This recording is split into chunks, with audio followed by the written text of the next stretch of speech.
आप लोगों को नहीं मिले हॉस्टल वालों को? हाँ, मैंने शायद शाम के टाइम भेजा था। हाँ, तब नहीं थे, उसके बाद शाम को भेजे थे मैंने नोट्स। ठीक है, जैसे मैंने आपको कल बताया था कि 17वीं सेंचुरी के बाद नोट्स को देख लो, जो मैंने नोट्स लिखवाए तो उनको समझने की कोशिश कर लो पहले। अगर उसे समझ लोगे तो वो आराम से आपको पूरा चैप्टर समझ में आ जाएगा, क्योंकि इसमें जो पूरी जानकारी दी गई है इस चैप्टर में, वो दी गई है आपको उत्तरी अमेरिका के मूल निवासियों के बारे में। जैसे कल मैंने आपको बताया था दो शब्दों के बारे में, एक था आपका सेटलर और एक था आपका नेटिव, है ना? बताया था ना मैंने, एक थे सेटलर और दूसरा था आपका नेटिव। ठीक है, ये चीज मैंने आपको बताई थी। ठीक है, सेटलर किसके लिए प्रयोग किया जाता था? जो उत्तरी अमेरिका में जो यूरोपियन कंट्री से लोग आकर बस गए थे, ठीक है, उनको सेटलर कहा जाता था, एक तरीके से यूरोपियन लोगों को। ठीक है, और नेटिव किसे कहा जाता था? जो उत्तरी अमेरिका के मूल निवासी थे, जो वहां पहले से ही रहते थे। ठीक है, मूल निवासियों को कहा जाता था। ठीक है, मूल निवासियों को कहा जाता था। इसके बाद हम ये देखेंगे कि जो 17वीं सेंचुरी के बाद आपने स्पेन और पुर्तगाल में देखा है कि जो वो विस्तार नीति जो पहले कर रहे थे 17वीं सेंचुरी के बाद उन्होंने विस्तार करना बंद कर दिया, और उसकी जगह जो यूरोपियन कंट्री थी, जैसे कि फ्रांस, हॉलैंड, ब्रिटेन जैसे कंट्री ने, देशों ने व्यापारिक गतिविधियां बढ़ाने के लिए अन्य देशों पर अपना अधिकार जमाना शुरू कर दिया, खास तौर से अफ्रीका और अमेरिका और एशिया की तरफ। ठीक है ना? हाँ, इसके बाद आयरलैंड में तुरंत बात कर रहे, अच्छा ठीक है। हाँ, फिर इसके बाद हम देखते हैं आयरलैंड में वस्तुतः, मैंने एक नेक्स्ट पॉइंट लिखवाया है आपको, आयरलैंड में वस्तुतः इंग्लैंड का उपनिवेश था, क्योंकि वहां के जमींदारों में ज्यादातर अंग्रेजी बसने वाले लोग थे। जो आयरलैंड था वहां पे भी अंग्रेजों ने ही जमीन खरीदकर उस पर अपना अधिकार जमा लिया था। तो एक तरीके से कह सकते हैं कि क्योंकि ये जो हम जिसके बारे में पढ़ रहे हैं, जिस कॉन्टिनेंट के बारे में पढ़ रहे हैं, वहां के जो मूल निवासी हैं वो जमीनों पर अधिकार नहीं करते थे, वो कहीं भी अपना घर बसा लेते थे और वहां पर अपनी जरूरत के सामान का काम करते थे, और कोई ऐसी मालकीना जैसे हम लोग जमीन खरीद के अब उसके मालिक बन जाते हैं, ऐसी इन लोगों में आदत नहीं थी। तो इसी का एक उदाहरण उन्होंने बताया है कि आयरलैंड में भी अधिकांश जो अंग्रेज थे उन्होंने वहां की जमीनें खरीद ली, किससे? मूल निवासियों से, उनके मूल निवासियों से थोड़े थोड़े पैसे में, और उनको अंदर की तरफ जो एकदम कह सकते सीमाओं पर धकेलना शुरू कर दिया। जो आज अमेरिकी हैं वो वास्तव में मूल निवासी वहां के नहीं हैं, वो सब कौन है? डिफरेंट कंट्रीज के जो यूरोपियंस आए हैं वो बस गए हैं। ठीक है, तो इस तरीके से आपने वहां पर देखा, और इनका जो यूरोपियन देश थे, जो यूरोपियन देश थे, इनका मुख्य लक्ष्य लाभ कमाना था। ठीक है, मुख्य लक्ष्य क्या था बच्चों? लाभ कमाना, और किसके द्वारा? व्यापार के द्वारा। ठीक, व्यापार के द्वारा था। इसलिए इन्होंने सोचा कि हम व्यापार अपना फैलाएं और अधिक से अधिक लाभ कमाएं, तो इसके लिए हमें और देशों पर अपना अधिकार जमाना पड़ेगा। ठीक है, और इन्होंने दक्षिण एशिया में, जिसमें भारत भी है एक देश, हमारा देश किस में आता है? बोलिए, एशिया में कौन सी? एशिया। हाँ, तो दक्षिण एशिया में कई देशों में इन यूरोपियन देशों ने पहले शुरुआत जो की वो व्यापारिक कंपनियों के द्वारा की।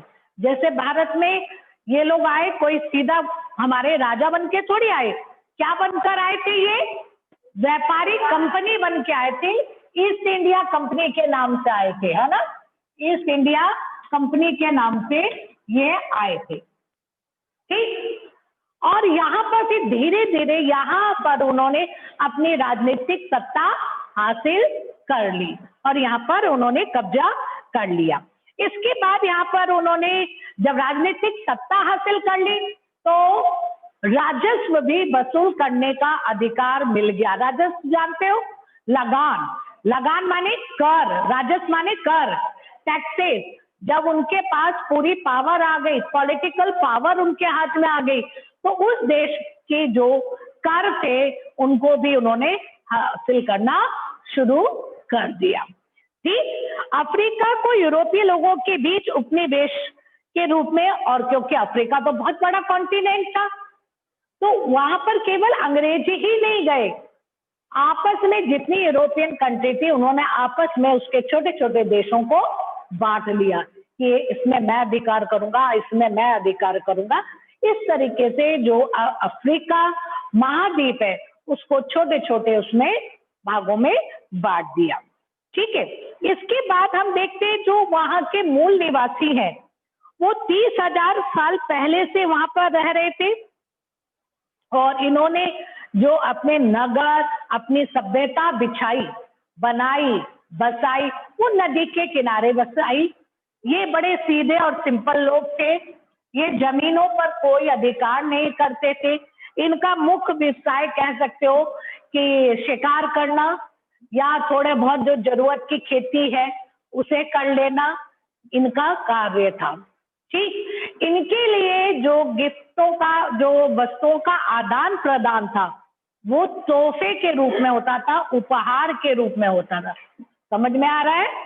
अगर हम दोनों में कंपेयर करें, है ना, दोनों में कंपेयर करें तो इनको, ये जो सेटलर थे वो नेटिव पीपल्स को क्या समझते थे?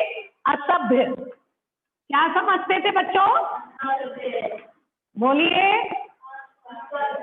मेरे कान के अंदर वाले मैम असभ्य है।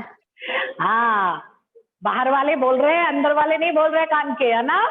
तो इनको असभ्य समझते थे और अपने आप को सभ्य समझते थे लोग, ठीक। दूसरी बात क्या थी इनमें, हम अगर कंपेयर करें तो हमें ये चैप्टर आराम से समझ में आ सकता है। सेटलर अपने आप को सभ्य समझते थे, मूल निवासियों को ये असभ्य समझते थे, ठीक। यहां आकर सेटलर ने जमीनें खरीद ली, है ना, जमीनें खरीदी। ये जमीनों पे कोई मालिकाना हक नहीं रखते थे, वो जमीन को किसी के अधिकार नहीं समझते थे, जमीन पर मालिकाना हक नहीं था इनका।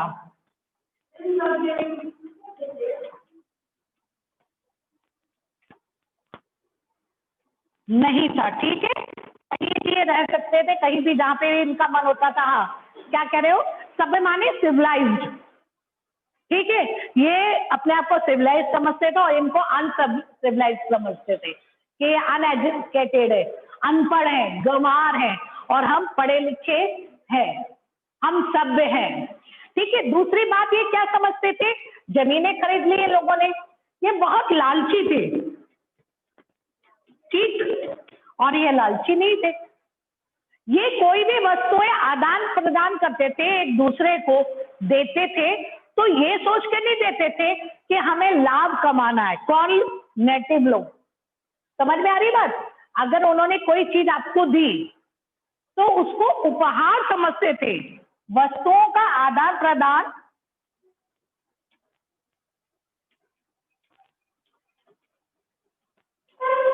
ये क्या समझते थे? उपहार। और ये क्या समझते थे? वस्तुओं का आदान प्रदान व्यापार। हम इसको चीज दे रहे तो उसके बदले हमें पैसे लेने, है ना, ये व्यापार समझते थे, ठीक। समझ में आ रही है इतनी बात? अंदर से समझ में आ रही है? बोलो। Yes ma'am. Yes ma'am. हाँ, ये सारे यूरोपियंस हैं।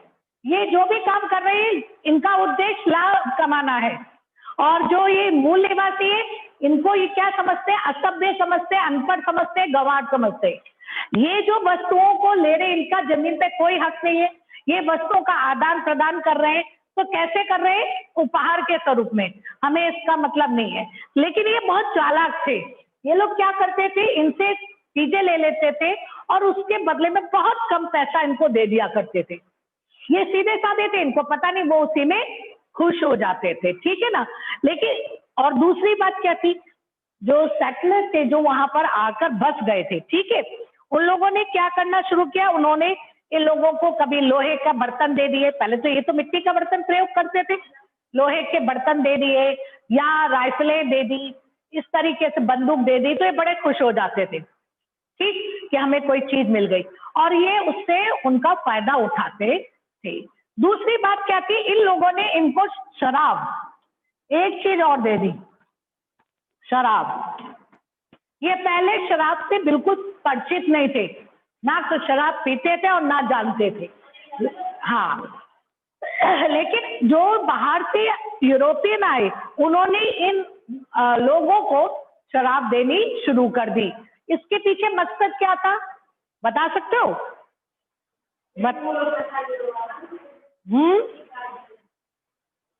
बोलो बनसवा मैम। ताकि वो लाभ कमा सके। हाँ, और बताओ। अगर शराब की लत लग गई तो हम अपनी मर्जी से इनसे काम करा लेंगे, इनको गुलाम बना लेंगे। और हुआ भी यही। उन्होंने इनको शराब पिलानी सिखा दी, वो इसके आदी हो गए और इनके लिए काम करना इन्होंने शुरू कर दिया। ठीक है, इतना सारा मालूम पड़ गया। उसके बाद इन लोगों को ये भी पता चला कि जो उत्तरी अमेरिका है, ठीक, क्या खास तौर से कैलिफोर्निया में सोने की खानें हैं। ठीक, इनको पता चला, यूरोपियंस को। इन लोगों को तो आवश्यकता ही नहीं थी, ये तो सोना वोने से इनको इंटरेस्ट ही नहीं था।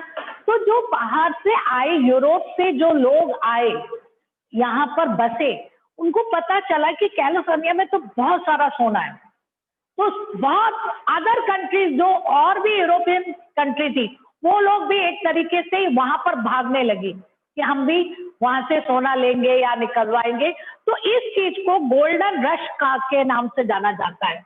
गोल्डन रश, यानी कि सारी जो यूरोपियन कंट्री थी वो इधर क्यों आने लगी? केवल ये सोचकर कि यहाँ पर सोने की खाने हैं और वहां से वो सोना निकलवा कर बहुत अधिक मुनाफा कमाएंगे। ठीक है, इसके बाद आप देखते हैं कि यहाँ पर आप मूल निवासियों के बारे में जान गए।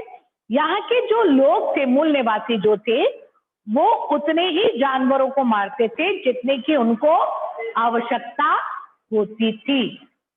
ठीक, जितना उनको खाना है उन्हीं जानवरों को मारते थे। खास तौर से ये जंगली भैंसों को मारते थे। ठीक, और जितनी उनको आवश्यकता होती थी उतने। लेकिन जो यूरोपियंस आए उन्होंने देखा यहाँ तो बहुत घने घने जंगल है। ये लालची तो थी, जंगलों में ऊद बिलाव जो है, ऊद बिलाव जानते हो? हाँ,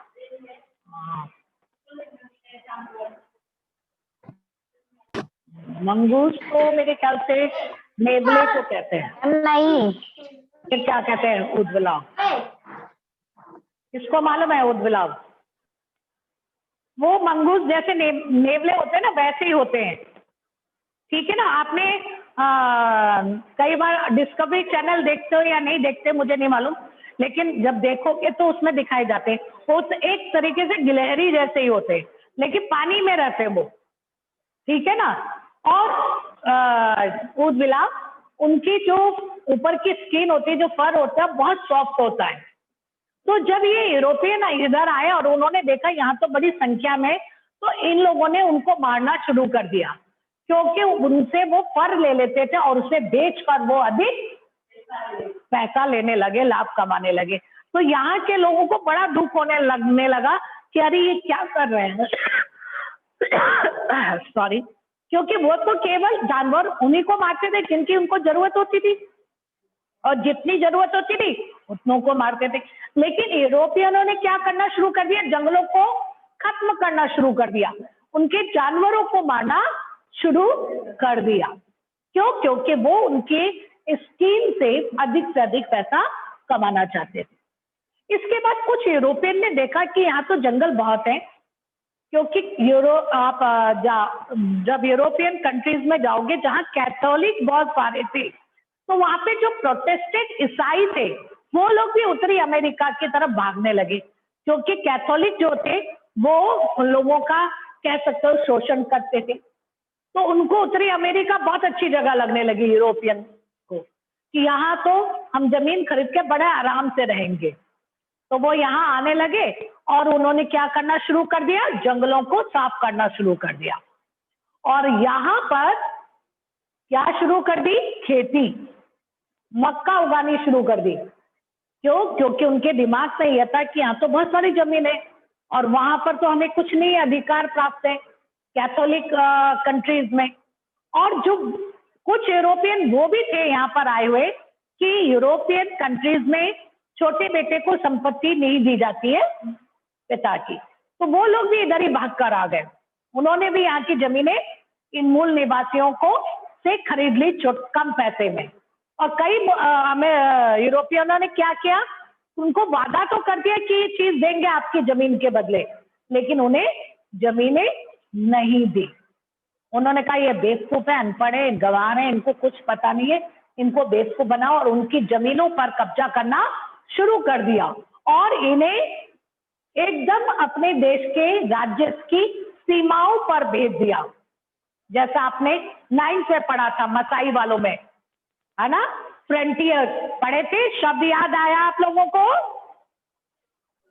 बोलिए। Yes, ma'am. Yes, इसी ma'am. फ्रंटियर्स मतलब जिनको सीमाओं की तरफ धकेल दिया गया। तो ये सारे मूल निवासी वहां चले गए, उनको वहां ढकेल दिया गया, इनसे इनकी जमीनों पर अधिकार कर लिया गया, इनको मजदूर बना दिया गया, इनको शराब की लत लगा दी गई। और ये इतने सीधे थे कि इन सब के बदले जो थोड़े बहुत इनको उपहार दे दिया जाता था, उसके बदले में ये लोग इनके यहाँ पे काम करने लगे। इन्होंने इनके जंगलों को नष्ट करना शुरू कर दिया और वहां पर खेती करनी शुरू कर दी। इतनी बात समझ में आ गई आप सबको? बोलिए। Yes, ma'am. हाँ, एक तरीके से जो मूल निवासी थे वो अपनी ही जगह से विस्थापित हो गए, अपनी जगह से हट गए, और वहां कौन आ गए? यूरोपियंस आ गए।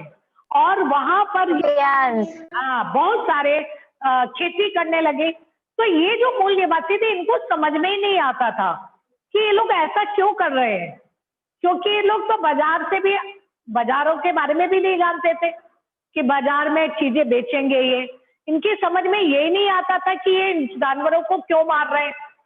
उनको यही नहीं मानता, क्योंकि उनके यहाँ पे तो बाजार जैसी कोई चीज थी नहीं। जो भी वस्तुओं का आदान प्रदान होता था वो उपहार के रूप में होता था। जो चीज तुम्हारे पास है वो लोग दूसरों को दे देते थे, जो दूसरे लोगों के पास होती थी वो उनको दे देते थे। तो इनको बड़ा विचित्र लगता था कि ये यूरोपियंस क्या कर रहे हैं। और इस तरीके से पूरे उत्तरी अमेरिका में यूरोपियंस ने कब्जा कर लिया और उसकी जगह पर और उन जो मूल निवासी थे उनको वहां से विस्थापित कर दिया गया। इतना क्लियर हो गया? समझ में आ गया बच्चों? Yes, ma'am. इसके बाद धीरे धीरे इन मूल निवासियों ने भी, जब थोड़ा 100 साल बीते, कुछ साल हुए, तो इन लोगों ने भी अपना स्वतंत्रता, जब इनकी समझ आ गई, वो लोग इनके साथ रहने लगे।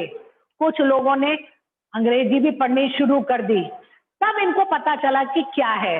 तब इन्होंने अपना स्वतंत्रता प्राप्त करने के लिए 1776 में इंग्लैंड के खिलाफ युद्ध की घोषणा कर दी। ठीक है? और उपनिवेशों की स्वतंत्रता की लड़ाई में 1783 तक इन्होंने जारी रखी इन लोगों ने। ठीक? और इसके बाद इनको कुछ अधिकार दिए गए। जैसे सबसे पहले लोकतांत्रिक अधिकार दिया गया 1770 में, ठीक। उसके बाद इनको संपत्ति का अधिकार भी दिया गया, निजी संपत्ति के जनसाधारण उभरी और लोग चाहते थे कि उनके संविधान में व्यक्तियों को संपत्ति का अधिकार शामिल हो। इस तरीके से कई अधिकार इनको बाद में दिए गए। ठीक है, इतना समझ में आ गया बच्चों? हाँ, यस मैम। तो इसलिए इस चैप्टर का नाम है जो मूल निवासियों का विस्थापन। किस तरीके से उत्तरी अमेरिका में विस्थापित किए गए थे, क्योंकि जो दक्षिण अफ्रीका था और दक्षिण अमेरिका था, वहां तो राजनीतिक सत्ता वहां के जो लोग थे उन्होंने स्थापित कर ली थी, वहां राजतंत्र चल रहा था। लेकिन उत्तरी अमेरिका अभी इतना विकसित नहीं था। तो यहाँ पर जो यूरोपियन थे उन्होंने इस उत्तरी अमेरिका को सबको मिलाकर संयुक्त राज्य अमेरिका बनाया और कई जमीनें खरीदी, और एक जो आज हमें दिख रहा है ना, संयुक्त राज्य अमेरिका, वो बहुत सारी यूरोपियन कंट्री से मिलकर बना है। समझ में आ गई इतनी बातें आप सबको? बोलिए। Yes ma'am. है ना? Yes ma'am. ठीक है, इसके बाद हम पढ़ेंगे नेक्स्ट हमारा जो टॉपिक होगा वो होगा गोल्ड रश। मैंने आपको बता दिया कि गोल्ड रश क्या था कि 1840 में संयुक्त राज्य अमेरिका के कैलिफोर्निया में सोने के कुछ चिन्ह मिले। ऐसा मतलब कुछ ऐसे सिंबल्स से मिले कि यहाँ पर सोना होगा, और इसने गोल्ड रश को जन्म दिया। ये उस आपाधापी का नाम है। क्वेश्चन बहुत इंपॉर्टेंट है, अगर सबकी बुक खुली हुई है तो सारे इधर पेज नंबर 223 में क्वेश्चन लिख लीजिए, गोल्डन रश से आप क्या समझते हैं? और इससे गोल्डन रश के कारण ही यहाँ पर उद्योगों का विकास भी हुआ। तो पहला बहुत ही इंपॉर्टेंट क्वेश्चन है।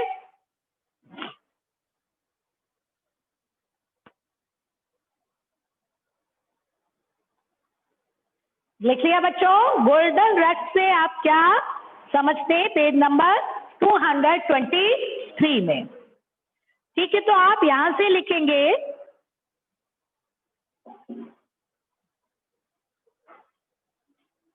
ऐसा माना जाता था कि उत्तरी अमेरिका में धरती के नीचे सोना है। 1840 में संयुक्त राज्य अमेरिका के कैलिफोर्निया में सोने के कुछ चिन्ह मिले। इसने गोल्ड रश को जन्म दिया और इसी आपाधापी का नाम गोल्ड रश रखा गया, जिसमें हजारों की संख्या में आतुर यूरोपीय लोग चुटकियों में अपनी तकदीर को संवारने का, मतलब उन्होंने सोचा अगर ये खाने हमें मिल गई तो हमारा तकदीर बदल जाएगी। तो ये यूरोपियन बड़ी मात्रा में यहाँ पर आने लगे। ठीक है, कि उम्मीद ले अमेरिका पहुंचे, और इसके चलते हुए पूरे महाद्वीप में रेलवे लाइनें बिछाई गई, उद्योग लगाए गए, क्योंकि दिमाग में क्या था कि यहाँ पे गोल्ड माइंस है, और जब गोल्ड माइंस से गोल्ड निकाला जाएगा तो उसको ढोने के लिए रेलवे लाइन लगी होनी जरूरी है। तो इस कारण इस क्षेत्र में उद्योगों की स्थापना होने लगी और रेलवे लाइनें बिछाई जाने लगी। कहने का अर्थ है कि गोल्ड रश के कारण उत्तरी अमेरिका का विकास होना शुरू हो गया। समझ में आ गया? कहां तक लिखेंगे इसको?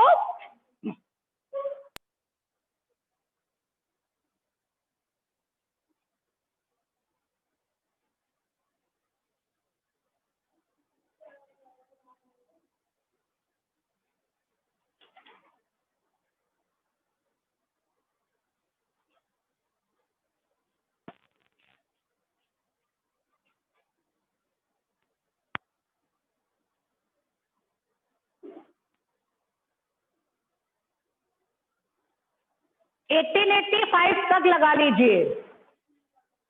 हो गया सबका? बोलिए इधर। Yes ma'am. हो गया ना?